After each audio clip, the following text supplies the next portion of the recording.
नमस्कार, मेरा नाम है नील और दुनिया इस हफ्ते कार्यक्रम के नए एपिसोड में आपका स्वागत है। चीन की कूटनीतिक ताकत जग जाहिर है। उसने अपनी इस ताकत को अनेक बार साबित किया है। इसी का नतीजा है कि रूस को पछाड़कर चीन अमेरिका का मुख्य प्रतिद्वंदी बनता हुआ दिख रहा है। आलम यह है कि अब अमेरिका अपनी कथित वैश्विक नेता की छवि को बनाए रखने के लिए हाथ पांव मार रहा है, तो वहीं चीन वैश्विक नेता बनने की अपनी दावेदारी को धार देने में लगा हुआ है। इसी क्रम में उसने बीते दिनों कुछ ऐसा किया जिससे दुनिया को मजबूरन अपनी निगाहें चीन की ओर मोड़नी पड़ी। वजह है ईरान और सऊदी अरब के बीच दोस्ती।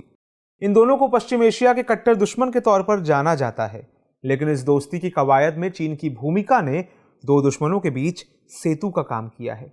इन दोनों के बीच दुश्मनी क्यों हुई, ये समझौता कैसे हुआ, इस पर हमने बीते शुक्रवार के एपिसोड में बात की है। अगर आप इस समझौते की पृष्ठभूमि को समझना चाहते हैं तो लिंक डिस्क्रिप्शन में है। खैर, मीडिया रिपोर्ट्स के मुताबिक इन दोनों देशों को रजामंदी की कालीन पर बैठाने में चीन की बड़ी भूमिका है। यहां पर एक बड़ा सवाल खड़ा होता है कि चीन ने ऐसा क्यों किया। इन तमाम कोशिशों में उसके क्या हित हैं?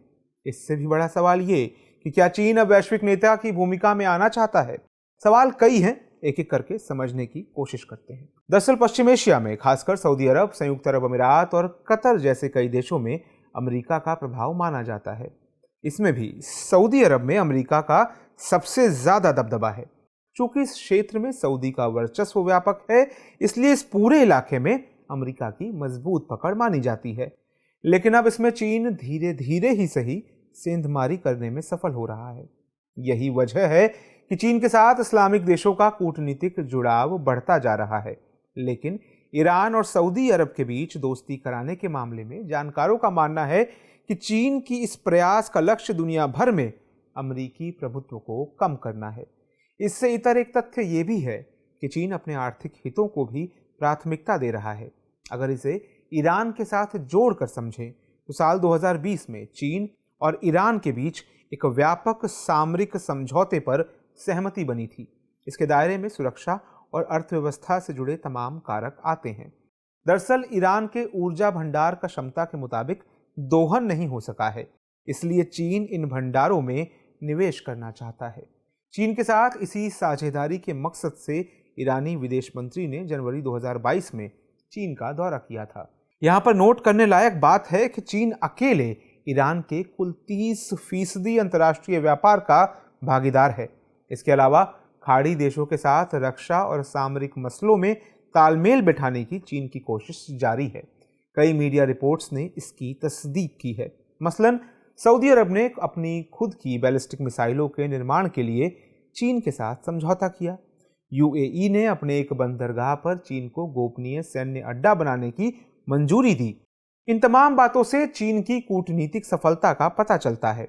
इससे पहले यूएई और सऊदी अरब जैसे देश चीन से हथियारबंद ड्रोन की खरीद भी कर चुके हैं। इस तरह रक्षा क्षेत्र में चीन की मौजूदगी के नतीजे भी नजर आने लगे हैं। इस पर अमेरिका कई मौकों पर अपना विरोध भी जता चुका है। लेकिन बात सिर्फ पश्चिम एशिया के इन मुस्लिम देशों की ही नहीं है।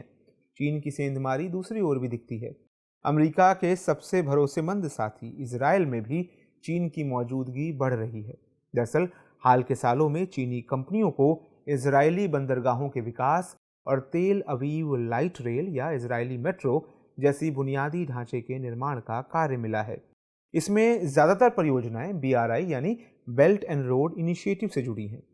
हालांकि चीन ने BRI के शुरू होने से पहले ही इजराइल में निवेश करना शुरू कर दिया था, लेकिन हाल के सालों में इसमें इजाफा देखने को मिला है। उधर अमेरिका के घर में भी चीन उसे तगड़ी चुनौती पेश कर रहा है। साल 2000 के बाद दक्षिण अमेरिका में, जिसको हम अमेरिका का घर इसलिए कह रहे हैं क्योंकि वो अमेरिका के तुरंत नेबरहुड या पड़ोस में ही है, तो साल 2000 के बाद दक्षिण अमेरिका में चीन की भूमिका तेजी से बढ़ी है। यहाँ चीनी कंपनियां ऊर्जा, बुनियादी ढांचे और अंतरिक्ष उद्योगों में प्रमुख निवेशक हैं। आलम यह है कि चीन यहाँ अमेरिका को पछाड़कर सबसे बड़ा व्यापारिक भागीदार बन गया है। उदाहरण के तौर पर अमेरिकी सरकार ने साल 2006 में वेनेजुएला को सभी वाणिज्यिक हथियारों की बिक्री पर रोक लगा दी थी, लेकिन चीन ने इसे मौके के रूप में लेते हुए वेनेजुएला से समझौता कर लिया। इसका परिणाम यह हुआ कि लैटिन अमेरिका में वेनेजुएला चीनी सैन्य वस्तुओं का सबसे बड़ा खरीदार बन गया। एक्सपर्ट्स बताते हैं कि साल 2009 से 2019 के बीच चीन ने इसे करीब $615 मिलियन से ज़्यादा के हथियार बेचे। इसके अलावा चीन ने इस इलाके में अपनी राजनयिक, सांस्कृतिक और सैन्य उपस्थिति का भी विस्तार किया है। लेकिन अमेरिका और उसके सहयोगी चीन की इस मौजूदगी को संदेह की नज़र से देख रहे हैं। उनका आरोप है कि चीन इन संबंधों का उपयोग अपने भू राजनीतिक मंशाओं को पूरा करने के लिए कर रहा है। इसके अलावा अफ्रीकी क्षेत्र में चीन की नीति तो खुली किताब की तरह है।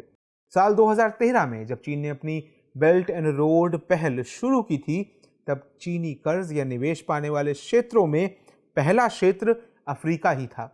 वहां साल 2000 से 2020 के बीच चीनी राज्य समर्थित कर्जदाताओं ने करीब $160 बिलियन कर्ज बांटा था। लेकिन चीन के लिए अफ्रीका का जितना आर्थिक महत्व है, उससे कहीं ज्यादा इसका राजनीतिक महत्व है। दरअसल अफ्रीकी देश संयुक्त राष्ट्र जैसे अंतर्राष्ट्रीय संगठनों में एक ब्लॉक के रूप में मतदान करते हैं, इसलिए ये चीनी मंसूबों के लिए फायदेमंद हो सकता है। साल 2017 में चीन ने जिबूती में अपना पहला विदेशी सैन्य अड्डा बनाया था। इसके बाद से उसने वहां अपनी सैन्य उपस्थिति काफी हद तक बढ़ाई है। बीते दिनों भी चीन ने रूस के साथ मिलकर दक्षिण अफ्रीका के साथ एक साझा सैन्य युद्धाभ्यास किया था, जिस पर यूरोप सहित अमेरिका ने अपनी आपत्ति दर्ज कराई थी। इस तरह विश्व के राजनीतिक, आर्थिक और सामाजिक पारिस्थितिकी तंत्र पर चीन का असर साफ दिख रहा है। असल में दशकों से पश्चिमी जगत ही वैश्विक शासन तंत्र की अगुवाई करता रहा है। शी जिनपिंग के नेतृत्व में चीन इसी व्यवस्था के लिए चुनौती बनकर खड़ा हो गया है। दुनिया की दूसरी सबसे बड़ी अर्थव्यवस्था वाले देश चीन ने सियासी तौर पर विश्व की स्थापित व्यवस्थाओं के सामने चुनौती पेश की है। अमेरिका और चीन की रस्साकशी के सबसे दिलचस्प हिस्से धीरे धीरे पश्चिम एशिया में आकार ले रहे हैं। कुल मिलाकर ये कि चीन दुनिया के अलग अलग हिस्सों में सबसे ताकतवर माने जाने वाले अमेरिका को चुनौती पेश करने में जुटा है और कई इलाकों में वो कामयाब होता दिख भी रहा है। लेकिन सियासत कब किस करवट बैठेगी और किसको कितना फ़ायदा या नुकसान होगा, इन तमाम सवालों का जवाब अभी मिलना बाकी है। तो आज की चर्चा को यहीं विराम देते हैं। नोट कर लेते हैं आज का सवाल है, चीन वैश्विक राजनीति में अमेरिका का विकल्प बनने की राह पर है। इस कथन की तर्कपूर्ण विवेचना कीजिए। दुनिया इस हफ्ते के इस एपिसोड में इतना ही। आपको हमारा कार्यक्रम कैसा लगा, इसको लेकर आपके क्या फीडबैक हैं, कमेंट सेक्शन में हमें ज़रूर बताएं। हमें आपकी प्रतिक्रिया का इंतज़ार रहेगा। नमस्कार।